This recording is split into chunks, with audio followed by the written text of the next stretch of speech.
Hi everybody, I'm Jack Thornwilling Raconteur, and I hope you're having a good week. I certainly am because I finished reading Song of Solomon by Toni Morrison last night, and this is an outstanding book. This is an exquisite, just joy to read.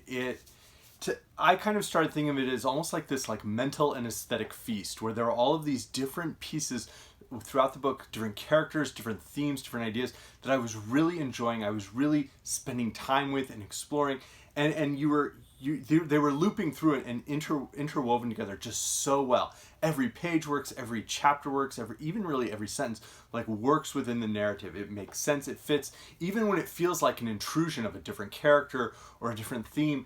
Elliptically, it's woven back through so that it all comes together as this one final piece, and it's just fantastic to read and spend time with. So if you've never read any of Toni Morrison's works, I would highly recommend Song of Solomon, in part because I think it's one of her works that really pushes this idea of the joy that can exist within life. I think sometimes, she has a deserved reputation for also being willing to look squarely in the face of some of the horrors that exist within humanity and within history, particularly for African Americans in the United States and the legacy of slavery. But Song of Solomon doesn't shy away from that, but it really emphasizes this idea that there can be so many fascinating aspects of life, even when we can be bound by those structures and feel bound by the past. So it's an extraordinary book. So very quickly, there's a main character, but there's really a multitude of main characters, and they're all within this family together. So we're spending time from the birth of Macondad Jr., or I guess the third really, whose nickname Milkman is what he's called throughout. He's really referred to as Milkman throughout the book. And so the book starts the day before he's born, basically. And then it carries through from the 1930s into the mid-1960s. And really a good portion of the narrative centers in a sort of a small town in Michigan. It's not like Detroit, it's a small town. And, his family, his father, his mother, his two older sisters, and then his cousin, his father's sister, his cousin, and his cousin's daughter, his cousin once removed, Hagar. And those are sort of the main characters. And then he does go on sort of a journey in a sense, to sort of reclaim who his family was, his identity, over into Pennsylvania, Virginia, and sort of exploring those areas.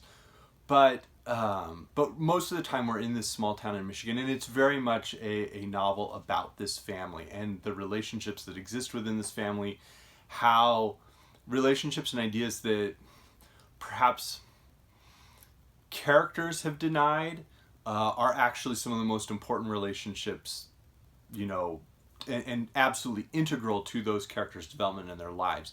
And they ultimately discover it as we, the readers, discover. We very much discover it along with them. And that's part of what makes this book work so well. Is the title Song of Solomon is really a mystery almost until the final 40 pages, where we don't really hear references to Solomon. There are songs, but the songs, in the very first chapter, we're introduced to this idea of, this song about Sugar Man come, Sugar Man come.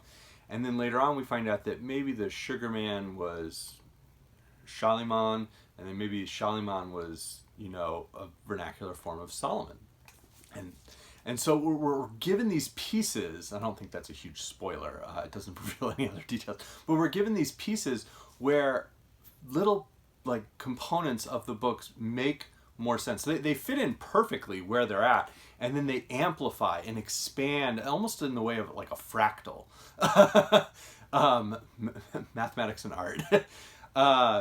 They're amplified and they expand as the book progresses, and that's just part of what makes it really beautiful and enjoyable to read. Is you keep realizing wait a second, that's a callback. Wait a second, that was important earlier, and you want to go back and reread a few pages and then jump back to where you were. It's a 2-bookmark book, even though it's only 360 pages and doesn't have any endnotes. But it really is fantastic. I wanted to read just a couple of passages that reveal some ideas around the book, and then kind of make a note on, I sort of found two themes that I thought were kind of interesting. So One is, and this is Milkman Dead's father thinking this. Surely, he thought, he and his sister had some ancestor, some lithe young man with onyx skin and legs as straight as cane stalks, who had a name that was real, a name given to him at birth with love and seriousness, a name that was not a joke nor a disguise, nor a brand name. But who this lithe young man was and where his cane stalk legs carried him from or to would never be known. No, nor his name. And that's page 24. And that is this theme that runs throughout is, where do these people come from? We know that Macon Dead Jr., Milkman's father, was a slave. Or no, was not a slave, but that he is descended from slaves, that his ancestors were freedmen, and that this happened relatively recently. Like, his father was likely a freedman who traveled north. And so there is this sense of finding identity, discovering it, and he very much feels like it's never going to be known, and he's a very successful businessman. He's kind of like he's almost a slumlord in some regards. He's very successful as a businessman, but he's not a good person without being the outright like hyper cruel villain that we see in some books. He's not a good person. He's abusive and unkind and avaricious. But he has this obsession around, who really was his father. The Macon Dead comes from, Macon was a town, not a name, but it was put in the name column. Dead was a reference to, his father, but it was put in the last name column and nobody ever fixed it. And so that scrap of paper essentially rewrote his entire identity, and it's then passed on to multiple children. And multiple generations. And so this idea, though, of like the lithe young man, the legs with cane stalks, the idea of the legs carrying, that becomes very, very relevant and very poignant in the very last sentence of the book. That's all I'll say. No more spoilers. But we have these other ideas. It was becoming a habit, this concentration on things behind him, almost as though there was no future to be had. And this idea that they can either look back at the past or they can try to move forward. And if they feel there's no chance to move forward, then they keep looking back and can't move forward. But perhaps moving forward, if you're walking off a cliff, you don't want to keep moving forward. And so there are some interesting like comparisons and allusions in there. In Mary's, the lights made everybody beautiful, or if not beautiful, then fascinating. The music gave tone and texture to conversations that would put you to sleep anywhere else. And the food and drink provoked people into behavior that resembled nothing less than high drama. They also felt pity, along with their terror, of having been in the company of something God never made. And referring to this idea that there was a character who had no navel, and so just from birth, like the way that that the placenta had connected, no navel formed as a baby, and so she's viewed as this aberration and as this almost like mystical creature, even though this is probably like the single kindest person in the book as we discover this. But then this is really just a great paragraph.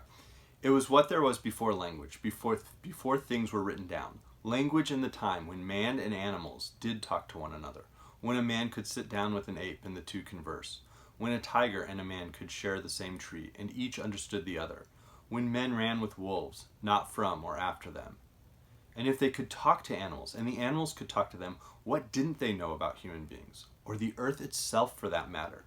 It was more than tracks Calvin was looking for. He whispered to the trees, whispered to the ground, touched them, as a blind man caresses a page of Braille, pulling meaning through his fingers.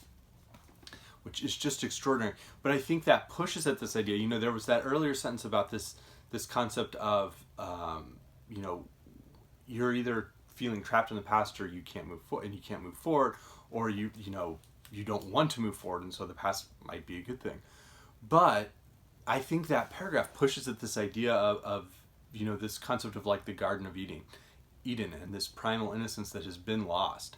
And that for all of these characters truly was like taken from them generations before they were ever born. And can it ever be recaptured? How would one go about recapturing that?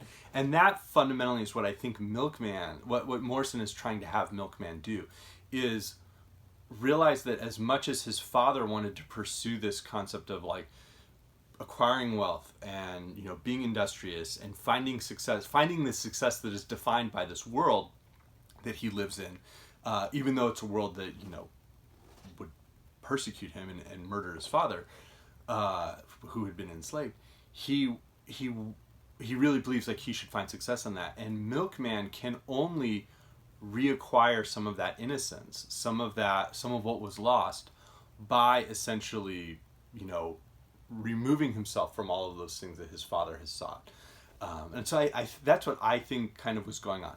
But one of the beautiful things that happens is Milkman Dead might be the main character, but all of these other characters are so important. His mother, his father, like the conflicts they have, and they almost act as like twin, you know, opposite pillars, even though they're very much, and they seem to be opposed to each other, even though they're very much sides of the same coin of like trying to let their black people who have been successful trying to now to fit into this, you know, like white world that they're existing in. But then you have his aunt Pilate, who the idea of like pulling the names from the Bible, even if you're not sure what it means, they would pick the name. And so his aunt's name is Pilate, and, you know, famously Pilate washed his hands and said, I'm not going to have anything to do with this. And Morrison makes Pilate this character who's willing to do anything for anyone, who constantly is sacrificing of herself, you know, going the extra mile, the one who can figure out the different pieces, and is almost like the opposite. Like if Pilate was this officious figure in the New Testament who refuses to have anything to do with it and is just like, take care of it, get away. This is a Pilate who is unofficial, who has no like social standing, and yet does everything for everyone, and it's really extraordinary. The other piece that I find really interesting is the two twin pieces. Is there's this strange aspect of Hamlet going on, particularly in the conflict Milkman has with his father and mother, and sort of, you know, questioning sort of their values and their patrimony and how he fits into their world. And so there's an aspect with that, but his relationship with Hagar, his cousin once removed, has a very like Hamlet Ophelia feel to it as well. And then the other one that jumped out was Milkman's best friend Guitar is a fascinating character who probably like provokes the most visceral reaction to most readers, and I think has since this book was published in the 1970s, because he's a character who wants to confront racism with violence. But I think Morrison shows Guitar as almost a Mephistopheles to Milkman's Faust.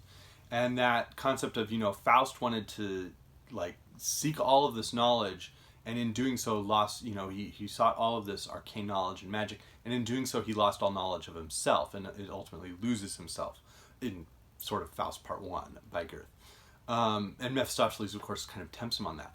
And Morrison has Guitar acting as this like dark, you know, kind of pretty scary fallen angel counterpart really to Milkman, and pushing on one idea.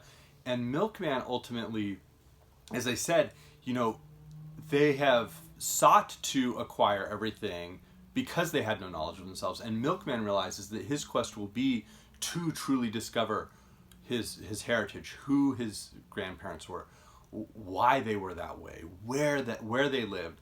And so in a sense he's this inversion of Faust, where instead of seeking all these other things, he's ultimately going to go back into the past and seek out what made his identity special and valuable. So it's an outstanding book. I highly, highly recommend it. I think sometimes readers of Morrison are drawn towards Virginia Woolf as well, and I think that comparison holds. Some of the ideas that Morrison advances in the book really feel like they jump out and advance from the work Charles W. Chestnut did in the late 19th and early 20th century, sort of in the aftermath of Reconstruction, and then also builds on you know, the work of a writer like Richard Wright in Native Son. As I mentioned, there is this inversion of the Faustian myth, I think, within Song of Solomon, And the idea that where you have a work where there are all of these different enigmas and layers and riddles revealed throughout the narrative reminds me, of course, of Nabokov's Pale Fire, which I think I mentioned just in the last week. However, I will say that I find Song of Solomon a far greater delight to read than Pale Fire. But if you like those books that have those interesting literary mysteries, there is mystery within Song of Solomon, and it is so well done. Kind of in the sense of like Beloved might be the greatest horror novel ever written. Song of Solomon is one of the most beautiful mysteries ever written in my mind. So I highly recommend it, and I hope you're having a great week. Thank you. Bye.